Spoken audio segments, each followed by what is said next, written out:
जैसे धन्यवाद। अभी हम लोग मंगलाचरण। ओम अज्ञानतिमिरान्धस्य ज्ञानाञ्जन शलाकया चक्षुरुन्मीलितं येन तस्मै श्री गुरुवे नमः। श्री चैतन्य मनोभीष्टं स्थापितं येन भूतले स्वयं रूप कदा मह्यं ददाति सपदान्तिकं।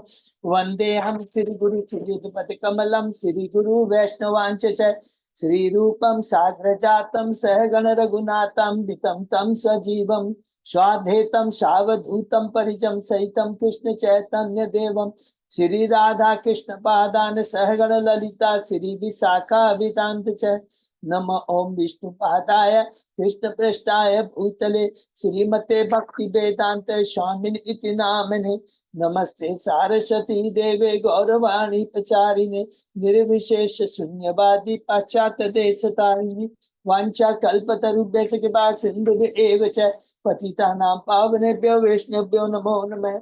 नमो महावदान्याय कृष्ण प्रेम प्रदायते कृष्णाय कृष्ण चैतन्य नामने गौरत्विषे नमः। हे कृष्ण करुणा सिंधु दीन बंधु जगतपते गोपेश गोपिका कांत राधा कांत नमस्तुते। तप्त कांचन गौरांगी राधे वृंदावनेश्वरी बिंबानुसुते देवी प्रणमामि हरिप्रिये नीलांचल निवासाय नित्याय परमात्मने बलभद्र सुभद्रायां जगन्नाथाय ते नमः। जय श्री कृष्ण चैतन्य प्रभु नित्यानंद श्री अद्वैत गदाधर श्रीवासादि गौर भक्त बिंद मुखम करोति वाचालम पंगु लंघेगिम यत्कृपातमं वंदे श्री गुरु मदीनतारिणम् परमानंद माधवम श्री चैतन्येश्वरम। हरे कृष्ण कृष्ण कृष्ण हरे हरे हरे राम राम राम हरे हरे। श्री श्री मंगलाचरण की जय। शिला प्रभुपाद की जय। हरे कृष्णा। आज के इस भगवत चर्चा में सभी भक्तों का हार्दिक स्वागत है। सभी भक्तों के चरणों में मेरा सादर दंडवत प्रणाम है। राधा माधव राधा गोविंद गुरु आचार्य परम वैष्णव की असीम कृपा से हम सब भक्त लोग मिल करके दिनों से सिर्फ भागवतम के ऊपर चर्चा कर पा रहे हैं। हम लोग कैंटो 7 में पहुंच गए। हरि बोल। कैंटो 7 में है जिसका विषय वस्तु क्या है? उति। उति का मतलब क्या होता है? इंक्लिनेशन, माने किसी में आसुरी प्रवृत्ति होती है, किसी में सुर प्रवृत्ति होती है और किसी में मिक्स्ड रहती है, दोनों रहती है। तो इस तीनों का वर्णन हम लोग इस अध्याय में पढ़ेंगे कि प्रहलाद महाराज जैसा भक्त है कितना महान है, उनकी कितनी दिव्य भक्ति है। उसके विपरीत उसका पिता हिरण्यकशिपु है। लेकिन उसका बैकग्राउंड पहले से सुखदेव गोस्वामी जी बहुत सुंदर ढंग से देते। क्या बोलते हैं? स्टार्टिंग कहां से करते हैं? जब दीति इन एक ऐसा पुत्र मांगती है कश्यप मुनि से जो इंद्र का वध कर सके, क्योंकि तो इंद्र के चलते विष्णु ने पक्षपात किया। विष्णु देवताओं का पक्षपात करते हैं। तुरंत पक्षी महाराज कहते हैं ये तो गड़बड़ हो गया। तुरंत 10वें अध्याय में शीर्षक है समदर्शी भगवान। पहले से दे दिया है समदर्शी भगवान। कहते हैं भगवान तो आत्मनिर्भर है, तो भगवान को किसी का फेवर न लेने की दरकार है न देने की दरकार है। अरे देवता से वो क्या लेंगे जो भगवान के पास नहीं है। और दूसरा कहते हैं असुर है, तो भगवान के असुर से डरते हैं क्या? भगवान तो कहते हैं सर्वशक्तिमान है, तो भगवान के असुर से डरते हैं क्या जो उनसे भाग कर देवताओं का फेवर करते हैं? नहीं। उसके उत्तर में बहुत सुंदर उत्तर सुखदेव गोस्वामी जी कहते हैं हे परीक्षित, पहली तो बात यह है कि मैं तुमसे बहुत खुश हूं। क्यों खुश हूं? सब लोग बहुत इंपॉर्टेंट याद रखें, क्योंकि तुमने भगवान के बारे में पूछा है। क्योंकि जो भी प्रश्न भगवान या भगवान के भक्तों से संबंधित होती है वो दिव्य होती है। एक तो पहला ही। दूसरा कहते हैं कि भगवान कभी भी पक्षपात नहीं करते हैं। ये भगवान ने गीता में बहुत मोटे अक्षरों में लिख दिया है। क्या है? 90 अध्याय के 29 श्लोक में सम्मोहम सर्वभूतेषु न मे देशो अस्ति न प्रिय है। मेरे लिए कोई प्रिय नहीं है, कोई प्रिय नहीं है। और इस बात को स्थापित करने के लिए हे परीक्षित महाराज, मैं तुम्हें एक कथा सुनाता हूँ। एक कथा नहीं, याद रखेंगे, नोट करके रख लेंगे, पूरा 7वां भागवतम अब सुखदेव गोस्वामी परीक्षित महाराज को कहा सुनाएंगे? जो कि राजस्व यज्ञ में नारद जी और युधिष्ठिर के बीच जो वार्ता हुई थी, पूरा का पूरा एकदम पूरा 7वां कैंटो। तो ये जब थोड़ा ध्यान रखेंगे, नहीं तो कंफ्यूजन हो जाएगा, प्रभु यहाँ पर युधिष्ठिर और नारद वार्ता कैसे आ गई। यही सुखदेव गोस्वामी जी पंचों सुनाते हैं कि कहते हैं कि रासु यज्ञ में किस प्रकार भगवान ने शिशुपाल का वध किया। कहते हैं भगवान ने वध किया, लेकिन एक इंपॉर्टेंट चीज याद रखना है कि हमने पढ़ा पहले श्लोक में बोले तो भगवान निर्गुण है, अर्थात जिस पर भगवान पर तीन गुणों का प्रभाव नहीं पड़ता। निर्गुण का मतलब ये नहीं कि भगवान के कोई गुण नहीं है, भगवान के तो दिव्य गुण है, भगवान में कोई भौतिक गुण नहीं है। भौतिक गुण तीन है, रजोगुण, तमोगुण और सतोगुण। तो भगवान का इस पर कोई असर नहीं होता। और जहां रजोगुण, तमोगुण, सतोगुण का जहां रहता है भौतिक जगत में, तभी द्वंद्व आता है। तभी हम अपनी चेतना के हिसाब से कि मेरी जब चेतना कलुषित है, मतलब रजोगुण में है या तमोगुण में है या सतोगुण में, ये हम अपना ऑन असेसमेंट कर सकते हैं। जब हमारा किसी के प्रति ईर्ष्या आ रही है, क्रोध आ रहा है, या हमें कुछ बहुत ज्यादा कमाने की है, अरे इसके पास है, मेरे समझ लीजिएगा रजोगुण का प्रभाव ज्यादा। अगर किसी का विनाश करने की इच्छा है, इसका बुरा हो जाए, ये हो जाए, तो तमोगुण की प्रवृत्ति है। लेकिन सब मन में आता है नहीं, सब कुछ ठीक है, भगवान ने जो मेरे को दिया सब कुछ ठीक है, मुझे भक्ति करनी चाहिए, तो सतोगुण। लेकिन सतोगुण से भी ऊपर जाना है, क्योंकि जो सतोगुण होता है भौतिक जगत का, उसमें भी मिश्रण रहता है रजोगुण। तो उसी भाव से गड़बड़िया कौन करते, देवता लोग करते। और जो रजोगुण तमोगुण में रहते हैं तो हिरण्यकशिपु जैसे लोग करते हैं। तो यहाँ पर ये कहते हैं नारद जी कि भगवान तो समभाव है, निंदा स्तुति से वह परे है। भगवान का कोई न शत्रु है न कोई मित्र है। भगवान को कोई किसी भी भाव से भगवान की जो करता है, चाहे वो शत्रु भाव से करे या मित्र भाव से, भगवान किसी पर नाराज नहीं होते, क्योंकि भगवान तीन गुणों से ऊपर है।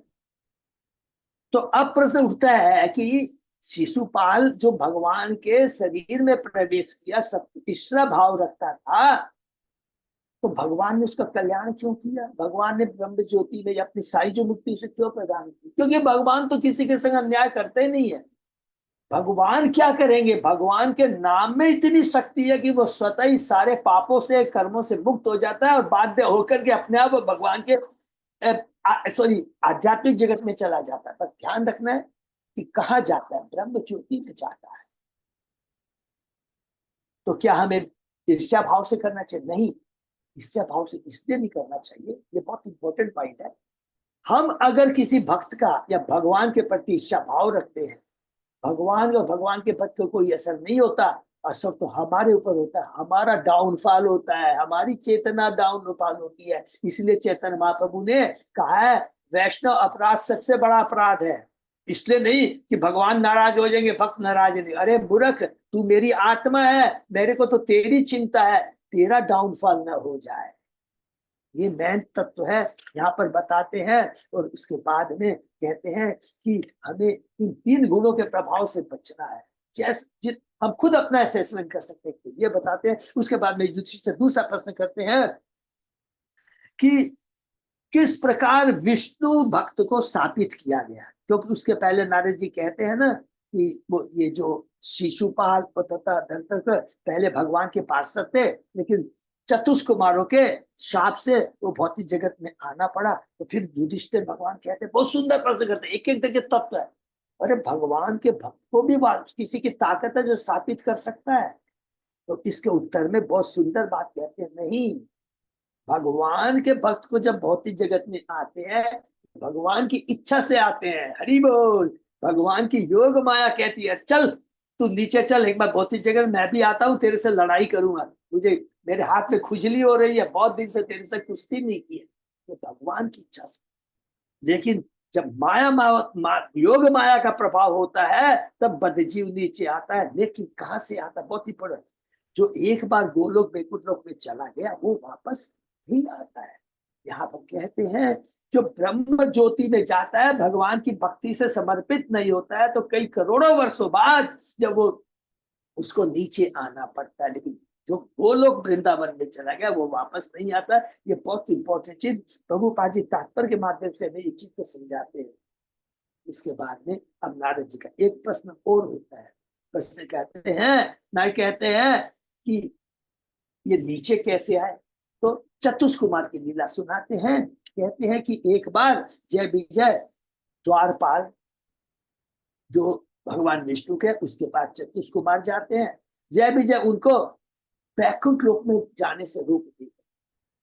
एक चीज यहाँ पर और इम्पोर्टेंट चीज डिस्कस करने की है, कई बार प्रश्न आ सकता है, क्योंकि हम लोग ने 300 कैंटो में पढ़ा था, चतुष कुमार भगवान के चरणों की तुलसी की सुगंध को ग्रहण करने के बाद भक्त बने, अर्थात उसके पहले वो भगवान के परम भक्त नहीं थे वो। और जब तक भगवान का परम भक्त नहीं होता उसको बैकुंठ लोक में नहीं जाने मिलता है। इसलिए यहाँ पर बोला गया है कि यहाँ पर वो बैकुंठ द्वार पर भी जय विजय ने क्यों रोका चतुष कुमारों को, हर चीज के पीछे तत्व है कि तुम भगवान के शुद्ध भक्त नहीं है तो बैकुंठ लोक में कैसे आ सकते हो, इसीलिए वहां पर रोक दिए। और भगवान की लीला क्या है, इसको रोको, क्योंकि इनको मुझे भौतिक जगत में ले जाकर इनसे कुश्ती लड़नी, हर चीज के पीछे तत्व है। इसीलिए जब वो भगवान द्वार पे आते हैं, बैकुंठ के द्वार पे आते हैं, भगवान देखिए अंदर नहीं बुलाते हैं, खुद भगवान चल करके बैकुंठ के द्वार पर आते हैं, और जैसे उनके चरणों की सुगंध मिलती है वो भक्त बन जाते हैं। हरि बोल। और उसके बाद में किस प्रकार जब उनको रोक देते हैं जय विजय, चतुष कुमारों को क्रोधित हो जाते हैं और उन्हें अभिशाप देते हैं कि तुम लोग का भौतिक जगत में पतन होगा। लेकिन चूंकि भगवान के भक्त है, कृपा बहुत दयालु होते हैं, कहते हैं कोई बात नहीं है, हे जय विजय तुम 3 जन्मों तक खाली भौतिक जगत में रहोगे और उसके बाद में तुम वापस आ जाओगे। और 3 जन्म के बाद में सब लोग जानते हैं, प्रथम जन्म में हिरण्यकशिपु हिरण्याक्ष हुआ, हिरण्याक्ष को मारा बराह भगवान ने, हिरण्यकशिपु को मारा नरसिंह भगवान ने। दूसरे जन्म में रावण और कुंभकर्ण बने, जिनका उद्धार किया, उद्धार बोलेंगे, जिनका उद्धार किया भगवान श्री रामचंद्र ने। और तीसरे जन्म में इसमें इस बार वो असुर कुल में जन्म नहीं लिए, याद रखें एक एक चीज को ध्यान है, इस बार वो क्षत्रिय कुल में जन्म लिए। कहां पर, शिशुपाल और दंतव के रूप में जन्म लिए। और चूंकि दीर्घ काल तक भगवान के सत्तू बने रहे, भगवान का चिंतन करते रहते थे, इसलिए उन्हें भगवत धाम की प्राप्ति हुई। फिर युधिष्ठिर महाराज दूसरा प्रश्न करते हैं, लास्ट प्रश्न करते हैं इस अध्याय का, हिरण्यकशिपु उनके पुत्र प्रहलाद महाराज के बीच ऐसी शत्रुता क्यों हुई, पहला ये। दूसरा, प्रहलाद महाराज भगवान किसके इतने भड़क भक्त कैसे बने। 2 प्रश्न प्रथम अध्याय के लास्ट श्लोक में युधिष्ठिर महाराज नारद जी से करते हैं। इसका उत्तर दूसरे अध्याय में हम प्रवेश करते हैं। शीर्षक है असुर राज हिरण्यकशिपु। तो यहाँ पर नारद जी, प्रश्न है कि प्रहलाद महाराज परम भक्त कैसे बना, प्रश्न है हिरण्यकशिपु प्रहलाद का इतना बड़ा शत्रु कैसे बना। उत्तर में नारद जी कहते हैं जब भगवान बराह ने हिरण्याक्ष का वध कर दिया तो बड़ा भाई हिरण्यकशिपु बहुत क्रोधित हुआ एवं विलाप करने लग गया। उसने अपने एकत्र आसुर संगियों को बुलाकर कहा, क्या कहता है देखिए, भगवान विष्णु यद्यपि संभाव रखने वाले होते, देखिए एक असुर को ज्ञान रहता है, क्या खुद बोलता है, यद्यपि भगवान विष्णु समभाव रखने वाले होते हुए भी उन्होंने देवता का पक्ष लिया और हिरण्याक्ष को मारने में भगवान ने मदद की। बहुत सुंदर बात है। फिर उसके बाद में कहता है, हिरण्यकशिपु आगे कहता है, भगवान ने देवताओं असुरों के बीच समभाव की प्रवृत्ति आज त्याग दी है, वे अब माया के वशीभूत हो गए। हरि बोल। अब वे माया के वशीभूत होकर उन्होंने देवताओं को प्रसन्न करने के लिए बराह का रूप धारण किया और मेरे भाई को मार दिया।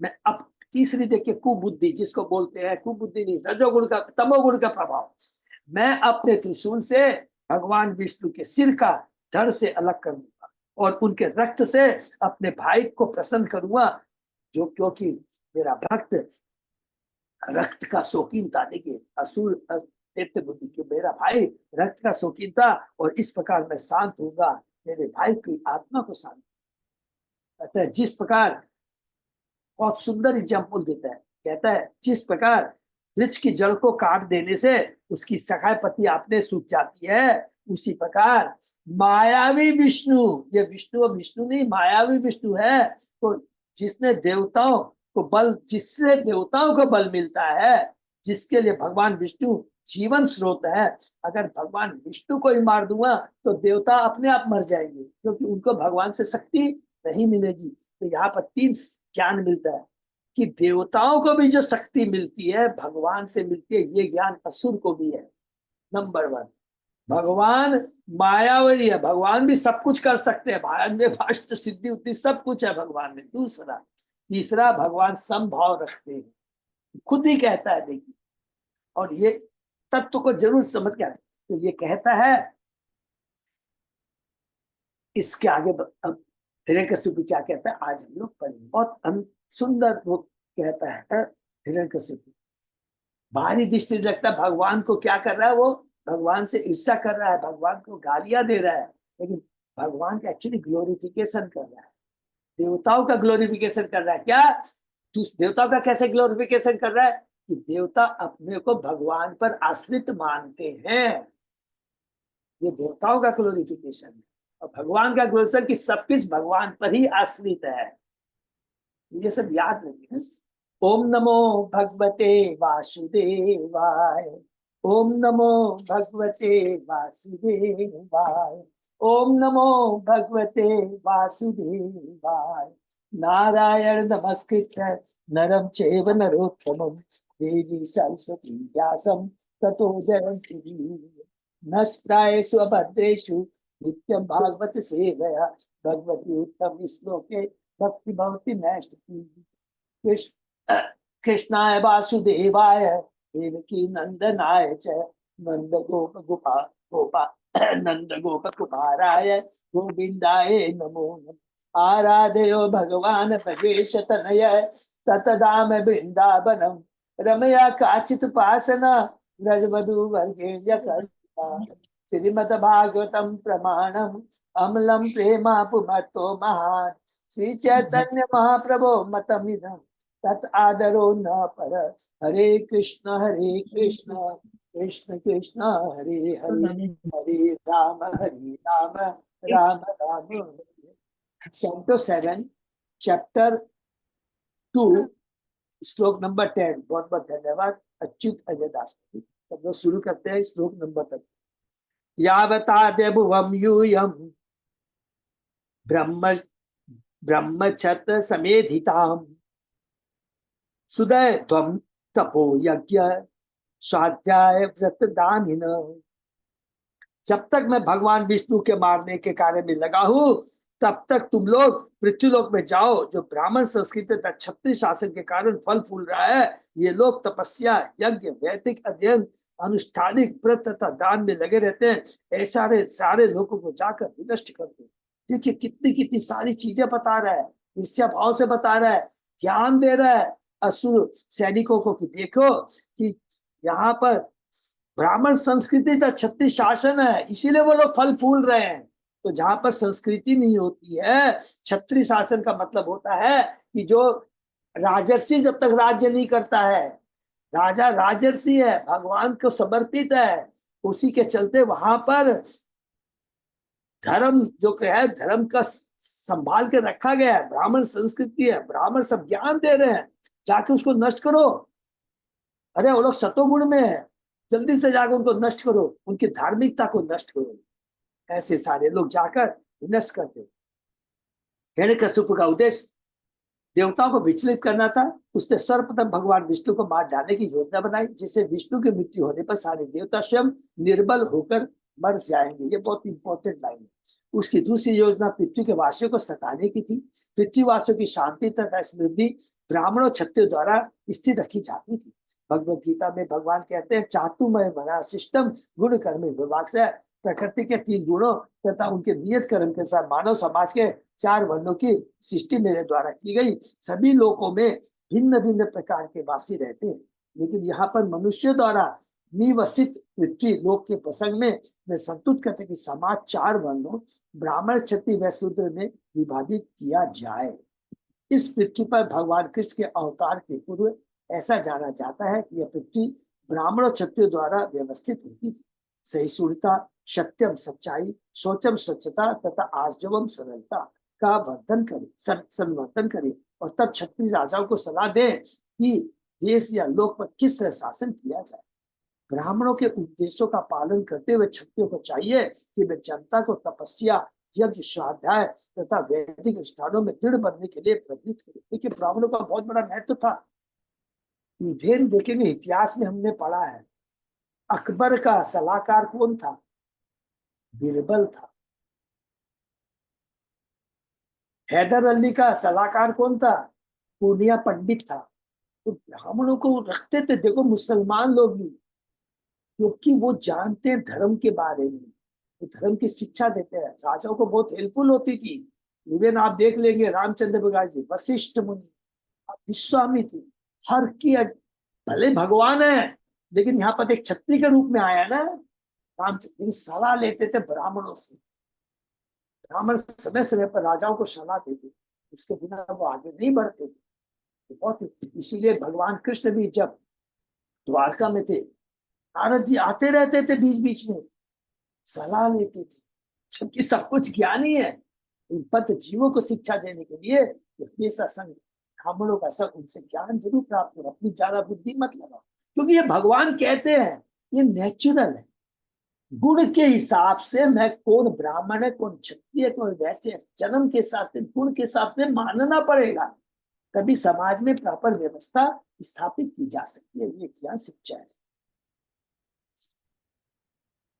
ब्राह्मणों के उपदेशों का पालन करते हुए क्षत्रिय को चाहिए कि वे जनता को तपस्या, यज्ञ, स्वाध्याय तथा वैदिक स्थानों में दृढ़ बनने के लिए प्रेरित करें। उन्हें ब्राह्मणों, सन्यासियों तथा मंदिरों को दान देने की भी व्यवस्था करनी चाहिए। ब्राह्मण संस्कृति का यह देवी देवता हमेशा भगवान का प्रचार करने के लिए, ब्राह्मण कल्चर को प्रचार बनाए रखने के लिए, उसके लिए जो चीज की आवश्यकता है, ये क्षत्रिय और ये वैश्य का बहुत बड़ा धर्म है। पैसा कमाता है, उसकी ड्यूटी बनती है मंदिरों में बनाने में व्यवस्था करे, हरिनाम का प्रचार को फैलाने में वो मदद करे। नहीं तो वो धन काम नहीं आएगा, पतन का कारण हो जाएगा। हर चीज के पीछे तप होगा, कंजूसी नहीं चलेगी। भगवान को, भगवान के भक्तों को कोई फर्क नहीं पड़ता, पतन हमारा होगा, ये शास्त्र है।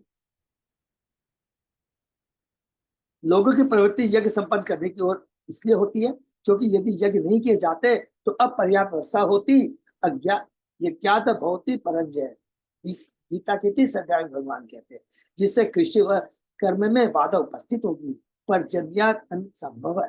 अतः भगवान ब्राह्मण संस्कृति का सूत्रपात करके छत्तीस सरकार को चाहिए कि लोगों को यज्ञ करने, वेदों को पढ़ने तथा दान देने के प्रति प्रवृत्त करे। हरि बोल। ये क्षत्रिय का धर्म है। तो वो तब कर पाएगा जब खुद राजर्षि होगा, खुद भगवत भक्त होगा, और जिससे भगवत ज्ञान हो। और उसके लिए कौन मदद करते थे? ब्राह्मण, उनको मदद करे। इस प्रकार लोगों की आवश्यकता है सरलता से पूर्ण हो सकेगी और समाज में उपद्रव नहीं होगा। इस संबंध में भगवान कृष्ण भगवत गीता में कहते हैं, इष्टान भोगान ही वो देवा दास्यन्ते यज्ञ भाविता ते दतान अप्रदम्य यो भुंजते स्तेन एव शः। सारे देवता जीवन की विविध अवस्थाओं का भार संभालने के कारण यज्ञ संपन्न होने पर तुष्ट होकर मनुष्य की सारी अवस्थाओं की पूर्ति करते हैं। किंतु जो व्यक्ति इन उपहारों को देवताओं को अर्पित किए बिना भोग करता है, निश्चय ही चोर है। हरि बोल। सेम चोर है। देवतागण वैध इच्छा पूर्ति अभी करता है, जो विष्णु के प्रतिनिधि के रूप में कार्य करते हैं। नियत यज्ञ संपन्न करके उन्हें प्रसन्न किया जाना चाहिए। वेदों में विभिन्न देवताओं के लिए भिन्न भिन्न यज्ञ बताए गए, किंतु वे सारे यज्ञ अंततः भगवान को ही समर्पित होते हैं। इसलिए इस कलयुग में कहा गया, सिंपली तुम हरिनाम का जप करो। तो जिस प्रकार जड़ में जल देते हैं, तो अपने आप सारे उसके जो देवता, मनुष्य, पशु पर जो कुछ भी 84 लाख योनियत संतुष्ट हो जाएगी, केवल एकमात्र हरिनाम का नाम लेगी। केवल वृक्ष की जड़ में जल देंगे, कृष्ण रूपी वृक्ष की जड़ में नाम रूपी सिंचन करेंगे, नाम का सिंचन करेंगे, तो सब लोग अपने आप सुखी हो जाएंगे। जो भगवान को नहीं समझ सकता, उसके लिए संतुष्टि की जाति के बाद देवताओं के लिए यज्ञ करे। जो मूर्ख है, अल्प बुद्धि वाले, इसलिए भगवान ने की तरह अल्प मधु फलम तेषाम, जो अल्प बुद्धि वाले हैं, तो भगवान के बारे में ज्ञान नहीं है, उन्हीं के लिए कहा गया है कि देवताओं के लिए यज्ञ करे। वेदों में संबद्ध व्यक्तियों के भिन्न भिन्न गुणों के साथ विभिन्न यज्ञों की संतुति की गई है। विभिन्न देवताओं की पूजा का आधार भी गुणों के अनुसार है। उदाहरण मांसाहारियों को प्रवृत्ति की विवश स्वरूपा देवी काली की पूजा की संस्तुति की जाती है। इस देवी के समक्ष पशुओं की बलि दी जाती है, किंतु सतोगुणी के लिए विष्णु पूजा संस्तुत की जाती है। हरि बोल। अंततः सारे यज्ञ क्रमशः दिव्य पद तक उठने के निमित्त किए जाते हैं। सामान्य व्यक्तियों के लिए कम से कम 5 यज्ञ आवश्यक है, जिसे पंच महायज्ञ कहा जाता है। किंतु मनुष्य को यह जान लेना चाहिए कि मानव समाज की सारी अवस्थाएं भगवान के अभिकर्ता देवताओं द्वारा पूरी की जाती है, कोई कुछ बना नहीं सकता। उदाहरण, मानव समाज के समस्त खाद्य पदार्थों के विषय में विचार करें। इनमें अन्न, फल, तरकारी, दूध तथा चीनी सम्मिलित है, जो शाकाहारियों के लिए, इसमें मांसाहारी के लिए भी खाद्य पदार्थ होते हैं यथा मांस, किंतु इनमें से किसी का भी निर्माण मनुष्य द्वारा नहीं हो सकता। पुनः दूसरा उदाहरण, उष्मा, प्रकाश, जल तथा वायु का ले, जो जीवन के लिए आवश्यकता है, और इनमें से किसी का भी निर्माण मानव द्वारा नहीं हो सकता, देवताओं द्वारा नहीं हो सकता। तो देवता भी मानव समाज। परमेश्वर के बिना न तो प्रचुर धाम हो सकता है, न चांदनी, न वर्षा, न मंद समीर, जिनके अभाव में कोई जीवित नहीं रह सकता। स्पष्ट कि हमारा जीवन भगवान द्वारा प्रदत्त वस्तुओं पर हरि बोल। यहाँ तक कि अपने निर्माण कार्य के लिए हमें अनेक कच्चे माल की आवश्यकता होती है, यथा धात्व, गंधक, पारा, मैग्नीज आदि माने माइन प्रोडक्ट, और ये सब भगवान के अभिकर्ताओं द्वारा इस उद्देश्य से प्रदान की जाती है कि हम अपने को स्वस्थ रखकर आत्मसंत प्राप्त कर सके। हाँ, हमारे जीवन का परम लक्ष्य अर्थात संसार में जीवन संघर्ष से मुक्त है। यह जीवन लक्ष्य यज्ञों को संपन्न करके प्राप्त किया जा सकता है, हरिनाम का जप करके प्राप्त किया जा सकता है। इस कलयुग में यदि हम मनुष्य जीवन के प्रयोजन को भूल जाते हैं और मात्र इंद्रिय तृप्ति के लिए भगवान के अभिकर्ताओं से आपूर्ति ग्रहण करते जाते हैं और संसार में निकट फंसते जाते हैं, तो सृष्टि का उद्देश्य नहीं है, तो निश्चय हम चोर बन जाते हैं और हमें प्रकृति के नियमों द्वारा दंडित होना पड़ता है। बहुत सुंदर बात है, बहुत पावरफुल। गीता में भगवान ने, प्रभुपाद जी ने तात्पर्य में यही बहुत डिटेल में, चोरों का समाज कभी सुखी नहीं रह सकता क्योंकि उनका कोई जीवन लक्ष्य नहीं होता। निपट भौतिकतावादी चोरों का कोई जीवन लक्ष्य नहीं होता। वे इंद्र तृप्ति द्वारा प्रेरित होते हैं, उन्हें यज्ञों को संपन्न करने का कोई ज्ञान भी नहीं होता। किंतु भगवान चैतन्य ने यज्ञ की सरलता विधि का सूत्रपात किया, और वो क्या है? संकीर्तन यज्ञ, हरि बोल। और जिसे विश्व का कोई भी ऐसा व्यक्ति जो कृष्ण भक्त के सिद्धांतों को स्वीकार करता है संपन्न कर सकता है। इसलिए कलयुग का क्या है? युग धर्म क्या है? नाम संकीर्तन, जो कि हम लोग ने चेतन चैतन्य में पढ़ा है। भगवान चैतन्य महाप्रभु के अवतार के बाह्य कारण में से एक कारण ये है। हिरण्यकशिपु ने पृथ्वी के निवासियों को मार डालने की योजना बनाई, जिससे यज्ञ बंद हो जाए और सारे देवता विचलित होकर स्वतः मर जाए। तब परमेश्वर भगवान विष्णु का स्वतः वध हो जाएगा। यह हिरण्यकशिपु की आसुरी योजनाएं थी और वह ऐसे कार्यों में दक्ष था। तो जो आसुरी योनि, जो तमोगुणी लेवल पे होता है, उसकी चेतना कितनी कलुषित होती है, इस हद तक पहुंच जाता है कि वह, उसको मालूम हम शरीर नहीं आत्मा है। देखिए, अपने भाई हिरण्यकशिपु को ज्ञान देगा, लेकिन यहाँ पर खुद कहता है कि मैं मार दूंगा। जब हम रजोगुण के प्रभाव में आते हैं, तमोगुण में आते हैं, तो हम उसी शरीर को आत्मा समझ बैठते हैं। लेकिन जब हम शुद्ध ज्ञान में रहते हैं, तब हमको समझ में आता है कि नहीं, हम शरीर नहीं, हम आत्मा है। हमें आत्मा के लिए कार्य करना है। मनुष्य योनि आत्मा के कल्याण के मिली है, न कि इस शरीर के लिए, इस शरीर को पालन के लिए, इस शरीर को सुविधा प्रदान करने के लिए। लेकिन दुर्भाग्यवश इस कलयुग में, इस प्रेजेंट समय में, वर्तमान समय में जो भी आविष्कार होते हैं, कभी भी नहीं कोई चीज नहीं बोलेंगे कि कोई चीज निर्माण होती है। निर्माण करता तो केवल कृष्ण है।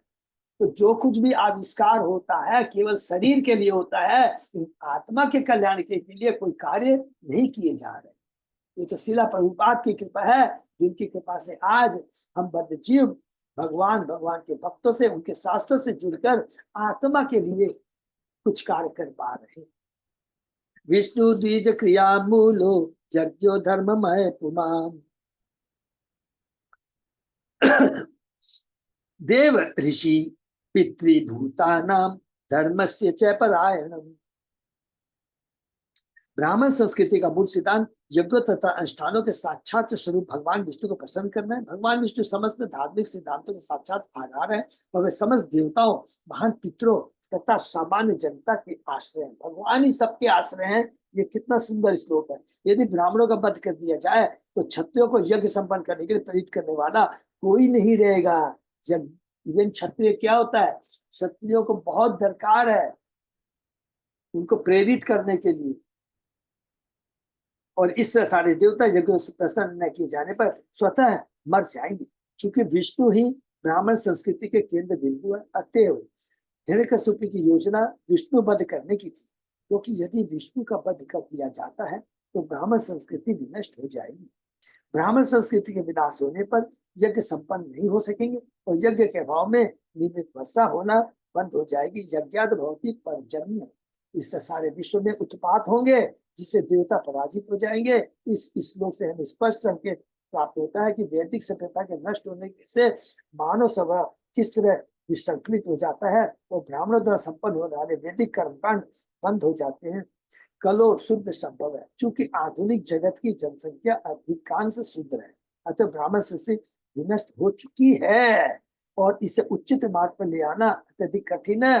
अतः भगवान चैतन्य ने भगवान के पवित्र नाम के कीर्तन की स्तुति की है। इससे बड़ा यज्ञ कोई नहीं है। इससे बड़ा की बात छोड़ दीजिए, एकमात्र कलयुग में इस कोई दूसरा यज्ञ नहीं है, हरिनाम संकीर्तन यज्ञ, जिससे से कोई ब्राह्मण संपत्ति सरलता से पुनर्जीवित हो सकी। एकदम सरलता से, कोई इसमें कठिनाई नहीं है। क्योंकि हरिनाम बहुत हमारी बुद्धि योग्यता गुणों के हिसाब से चेतन महाप्रभु ने वो सरल विधि हमें बता दी है। हरे नाम हरे नाम केवलम कलो नास्ते नास्ते नास्ते गति हो। आसुरी जनसंख्या में वृद्धि के कारण ब्राह्मण संस्कृति तो विनष्ट हो ही चुकी है। कोई छत्तीस सरकार भी नहीं है। उल्टे आजकल की सरकार प्रजातांत्रिक है, जिसमें कोई भी शुद्ध मत द्वंद्व सरकारी बागडोर अपने हाथ में लेकर शासन संभाल सकता। आज जितने भी राजा हैं, जितने भी नेता हैं, सब शुद्ध मेंटेलिटी के। कलयुग के शासक प्रभाव के कारण शास्त्र भागवत का कथन है, दस्यु प्रायेषु राजेषु सरकार दस्यु अर्थात लूटेरों की नीतियां धारण करेगी। कैंटो 12 में हम लोग पढ़ेंगे। इसलिए वो इसका विषय भी क्या है, संहार, निरोध, संहार है। इस प्रकार ब्राह्मणों से कोई आदेश नहीं मिलेंगे और यदि मिले भी तो कोई 36 शासक नहीं होगा जो उसका पालन कर सके।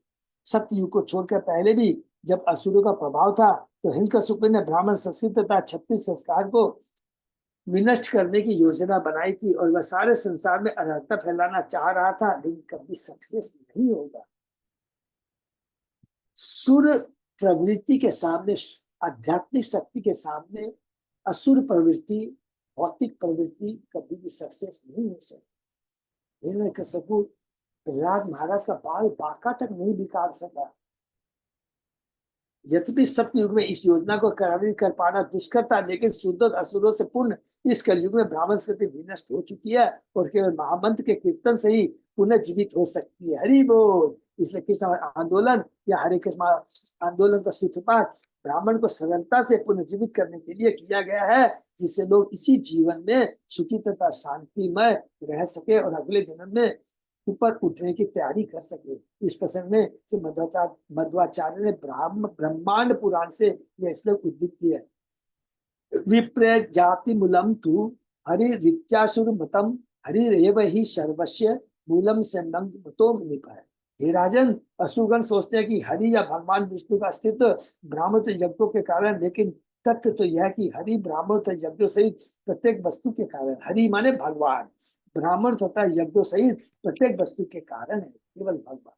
अतः हरि कीर्तन या संकीर्तन आंदोलन के प्रचार द्वारा ब्राह्मण संस्कृति तथा 36 सरकार स्वतः वापस आ जाएगी और लोग इस संतुष्ट। बहुत सुंदर श्लोक है, इंपॉर्टेंट है, ये मध्वाचार्य ने लिखा है।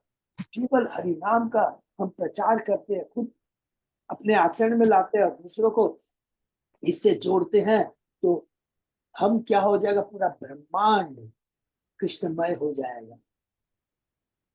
यत यत दुजागावो वेदा वर्णाश्रम क्रिया तम तम जनपदम जात संदीपयत वृष्टतः। जहाँ कहीं भी गौ तथा ब्राह्मणों को सुरक्षा प्राप्त है तथा जहाँ जहाँ वर्णाश्रम नियमों के अनुसार वेदों का अध्ययन होता है, वहां वह तुरंत जाओ। तुम लोग उन स्थानों में अग्नि लगा दो तो जीवन के स्रोत वृक्षों को जड़ से कट के गिरा देती है कि कितना माने खुरापाती दिमाग है, पूरा ज्ञान है उसको, ये बातें कब बोल पा रहा है, उसको मालूम है, तत्व ज्ञान है। ब्राह्मण संस्कृति किसको बोलते हैं, शास्त्र कितने पावरफुल है, समाज में चातुर्वर्ण्य सिस्टम होने से कितना सुंदर समाज चलता है, सबको नष्ट करो, पूरा ज्ञान है, लेकिन दुरुपयोग कर रहा है ज्ञान, दुरुपयोग कर। यहाँ पर असली मानव सभ्यता के चित्र का अप्रत्यक्ष वर्णन हुआ है, यहाँ पर असली मानव सभ्यता के चित्र का इनडायरेक्टली अप्रत्यक्ष वर्णन हुआ है। पूर्ण मानव सभ्यता में भलीभांति प्रशिक्षित पुरुषों का वर्ग पूर्ण ब्राह्मण के रूप में होना चाहिए। उसी प्रकार शास्त्रों के आदेशानुसार सुचारू रूप से देश का शासन चलाने के लिए क्षत्रिय होना चाहिए, राजर्षि होना चाहिए, और होने चाहिए वैश्य जो गायों की रक्षा कर सके। लेकिन दुर्भाग्य से आज वही वैश्य गायों का, गाय के मांस का एक्सपोर्ट कर रहे हैं, कसाई खाना चला रहे हैं। आप लोगों को विश्वास नहीं होगा, बोलने में शर्म आती है, जो वेजिटेरियन कहलाते हैं, इवन मारवाड़ी तक के लेवल के लोग कसाई खाना चला रहे हैं, मांस को एक्सपोर्ट कर, रोंगटे खड़े हो जाएंगे सुन। गांव शब्द सूचित करता है कि गायों को सुरक्षा प्रदान की जाए, क्योंकि वैदिक सभ्यता समाप्त हो गई है, तो गायें सुरक्षित नहीं है, अपितु कसाई घरों में अंधाधुंध काटी जा रही हैं। ऐसे कार्य असुरों के हैं, अतः यह आसुरी सभ्यता है। यहाँ पर वर्णित वर्णाश्रम मानव सभ्यता के लिए अनिवार्य है। जब तक मार्गदर्शक ब्राह्मण न हो, ठीक से शासन करने के क्षत्रिय न हो, तथा अन्न उत्पन्न करने, गाय के रक्षण करने पूरे वैश्य हो, तब तक लोग शांतिपूर्वक कैसे रह सकते हैं, यह असंभव है। न तो ब्राह्मण है, न क्षत्रिय है, न वैश्य है। दूसरी बात यह है कि वृक्षों को अर्थात सब शूद्र हो गए। दूसरी बात यह है कि वृक्षों को सुरक्षा प्रदान की जानी चाहिए। वृक्ष को जिससे जीवन काल में किसी औद्योगिक कार्य के लिए नहीं काटा जाना चाहिए।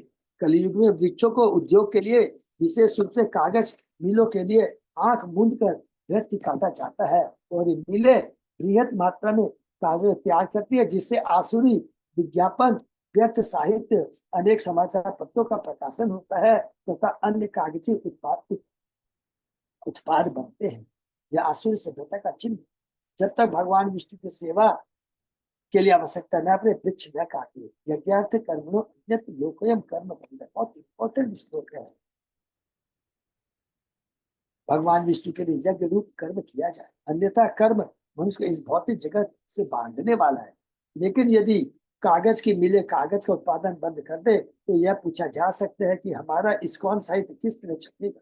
इसका उत्तर यह है कि कागज मिलों को चाहिए इस्कॉन साहित्य के प्रकाशन ही कागज का उत्पादन करे, क्योंकि यह साहित्य भगवान की विष्णु की सेवा करने के लिए प्रकाशित किया है। क्योंकि भगवान ने लिखा यज्ञार्थ कर्मणो लोकोयम कर्म, जो भी यज्ञ करे, जो भी कार्य करे, विष्णु की तुष्टि के लिए, हरिनाम का प्रचार करने के लिए होना चाहिए, अपने इंद्रिय तृप्ति के लिए नहीं।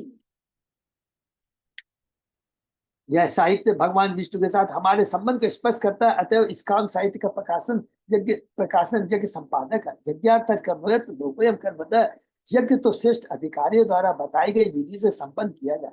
अवांछित साहित्य के प्रकाशन हेतु कागज निर्माण के लिए ही वृक्षों को काटना सबसे बड़ा पाप कर्म है। कागज छिपाते हैं, गलत गलत उपन्यास, गलत गलत है, उसके लिए कागज को नष्ट कर रहे हैं। नहीं, जिसमें भगवान के नाम का प्रचार है, भगवान के भक्तों के बारे में है, उसके लिए उपयोग करेंगे वो तो लाभकारी होगा। इसलिए प्रभुपाद जी ने कहा है, जस्ट अगर मनुष्य दो चीज की सुरक्षा रखता है, वृक्षों की, माने वृक्षों के अंदर पृथ्वी आ जाती, पृथ्वी और गाय की अगर रक्षा करता है तो उसको सब कुछ मिल जाएगा। पृथ्वी में ही तो वृक्ष उगते हैं, गाय है, गाय से आप कोई भी तरह का आप दूध की चीजों से लाखों लाखों पदार्थ बना सकते। नंबर वन, पृथ्वी से हमारे गाछ है, गाछ से जो भी कुछ इच्छा है आपको स्वतः ही मिल जाता है। फल फूल जो कुछ भी है, अनाज सब मिल जाता है। जब ये सारी चीजें मिल जाती है, लकड़ी मिल जाती है, लकड़ी से आप घर बना, सब कुछ मिल जाता है, तो फिर हमें और कोई चीज की दरकार नहीं है। केवल दो चीज होने से हम अपने जीवन को बहुत अच्छे से चला सकते हैं।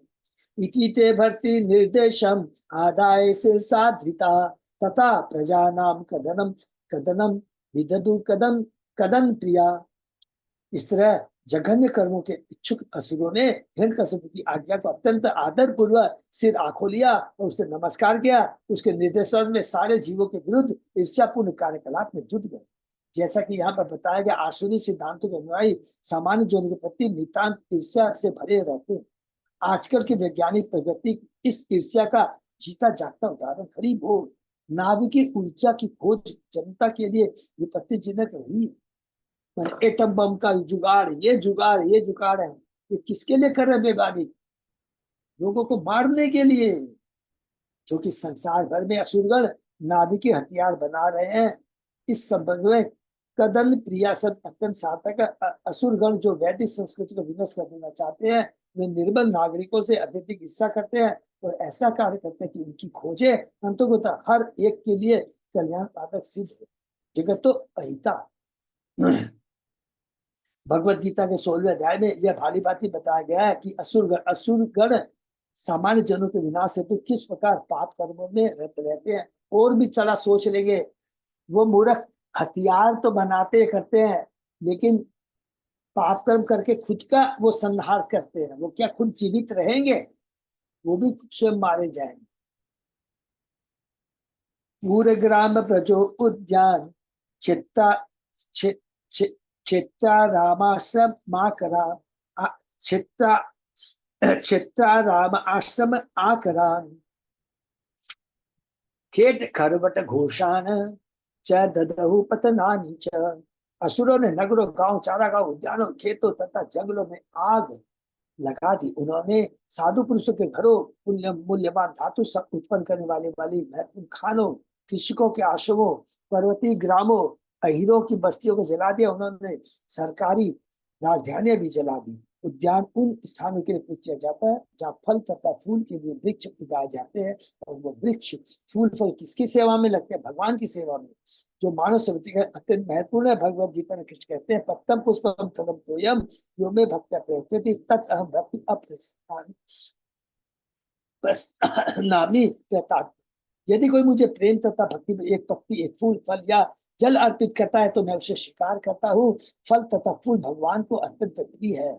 यदि कोई भगवान को प्रसन्न करना चाहता है तो वह केवल फल तथा फूल अर्पित कर सकता है और भगवान उन्हें ग्रहण करके प्रसन्न हो जाते हैं। हमारा एकमात्र कर्तव्य है भगवान का प्रसन्न संसिद्धि हरितोषण। हम जो कुछ भी करें, हमारा व्यवसाय चाहे कुछ भी हो, हमारा मुख्य लक्ष्य भगवान को प्रसन्न करना या तुष्ट करना चाहिए। चाहे हम कोई भी कार्य करते हैं, बिजनेस करते हैं, प्रोफेशन में है, कुछ भी करते हैं, लक्ष्य होना चाहिए कि भगवान को किस प्रकार तुष्ट करें। अर्थात सारे हमारे कार्य भगवान की तुष्टि के लिए, अन्य किसी भी इंद्र तृप्ति के लिए नहीं, सरकार का भी नहीं, अपितु सारे समाज का गठन ऐसा होना चाहिए कि हर एक को भगवान को संतुष्ट करने की शिक्षा दी जा सके। किंतु दुर्भाग्यवश इस युग में न तो विदु स्वार्थ गति विष्णु, जो लोग यह नहीं जानते कि मनुष्य जीवन का लक्ष्य भगवान विष्णु को तुष्ट करना है। इसके विपरीत सारे लोग असुरों की तरह विष्णु को मारकर इंद्र तृप्ति द्वारा सुखी बनना चाहते हैं। विष्णु को मारकर माने विष्णु संस्कृति को मारकर करते।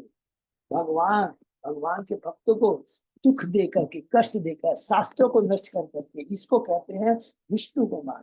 क्योंकि यदि विष्णु नहीं रहेगा तो सारे हम सब विष्णु पर आश्रित है, तो हम लोग भी निर्बल हो जाएंगे।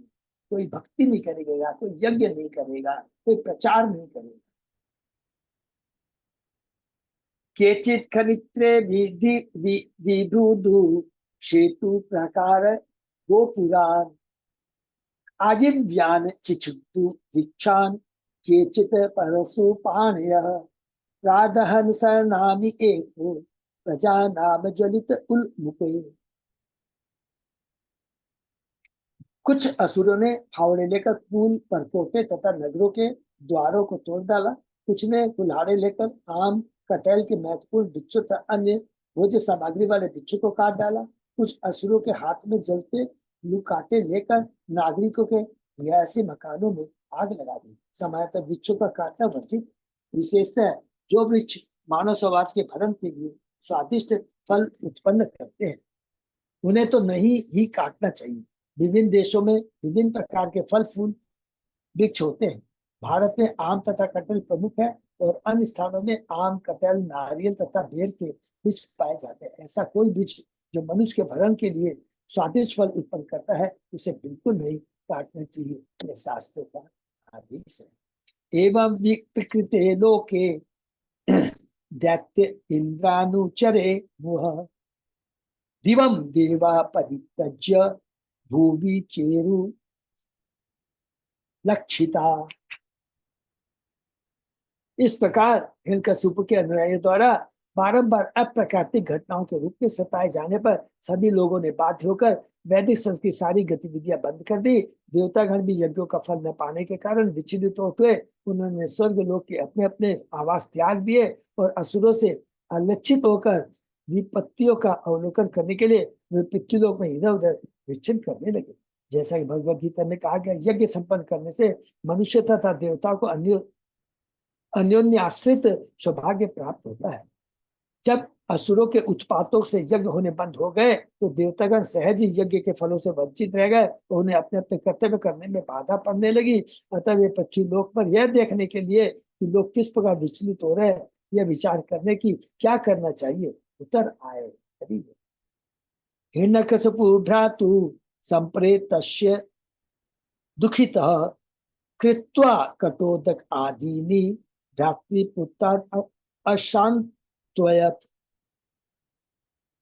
अपने भाई की अंत्येष्टि क्रिया संपन्न कर लेने के बाद हिरण्यकशिपु ने अत्यंत दुखित होकर अपने भतीजे को सांत्वना प्रदान करने का प्रयास किया। अब देखिए, हरि बोल। शकुनिं संबरम दृष्टिं भूत संतापनम विकम कालनाभम महानाभम हरिश्यमश्रुम अथोत्कचम तत्मातरम रूषा भानु दितिं च जननीं गिरा सलक्ष्या देश कालज्ञ इदम आह जनेश्वर। ये राजा हिरण्यकशिपु अत्यंत क्रूर था, किंतु महान राजनीतिक होने के कारण वह देश तथा काल के अनुसार कर्म करना जानता था। बड़ा ज्ञानी था, राजनीतिज्ञ था। अतः वह अपने भतीजों को मधुर वाणी से सांत्वना देने लगा। इनके नाम थे शकुनी, शंबर, दृष्टि, भूत संतापन, वृक, काल नाभ, महानाभ, हरीश मश्रु तथा उत्तचक। उसने उनकी माता अर्थात अपनी अनुज वधु रूषा भानु एवं अपनी माता दीति को भी ढांढस बनाया। वह उनसे इस प्रकार बोला। अब देखिए कितना बड़ा ज्ञान देता है हिरण्यकशिपु। तो जी आज ये भी नाम देते हैं। एक्चुअली मेरे को निकलना है थोड़ा सा, वो भैया के पेट की तबीयत खराब है। अरे अरे अरे सॉरी सॉरी, क्या हो गया प्रभु? बहुत पता नहीं, रात भर से पेट में दर्द कर रहा था, हॉस्पिटलाइज शायद करना पड़ सकता है। अभी बात करता हूँ। ओ प्रभु, ये तो पहले बताना चाहिए था ना। ठीक है, अभी तो सारी बात हुई हुई है, सभी तो डॉक्टर वगैरह भी आएंगे। चलो ठीक से जाइए बाबा। तो हरि कौन, हम लोग यहीं पे विराम देते हैं। बहुत जरूरी है। और उसके बाद में हम लोग फिर कल देखते हैं। जय प्रभु। तो ठीक से जाइए। And be pray to Krishna. एक बार प्रभु की पुत्री के लिए हम लोग हरे कृष्ण महामंत्र बोलते हैं, वो जल्दी से ठीक हो जाए। हरे कृष्ण कृष्ण हरे कृष्ण कृष्ण हरे हरे हरे हरे हरे राम। हरे राम राम हरे हरे राम। राम प्रभु कोई हरे काम हो हरे। तो जरूर बताइएगा प्रभु। नहीं से सॉर्ट हरे हरे कृष्ण। धन्यवाद। यहीं पे विराम। दंडवत प्रणाम। अगर न्यूज है तो ये बता दीजिए। प्रभु कुछ अनाउंसमेंट है तो बता दीजिए फिर, लेके मतलब कल मीटिंग। प्रभु अनाउंसमेंट तो ये है कि मैं कल बताता हूँ। प्रभु आप निकल गए हैं। कल है वो जो कि हमारा एनुअल कन्वेंशन का थोड़ा परिवर्तन है, उसका अनाउंसमेंट कल करेंगे। ठीक है प्रभु। हरे कृष्ण। बहुत हरे कृष्ण प्रभु जी, सादर प्रणाम। ज्यादा प्रणाम। फिर आज क्लास में विराम देते हैं कल से। हरि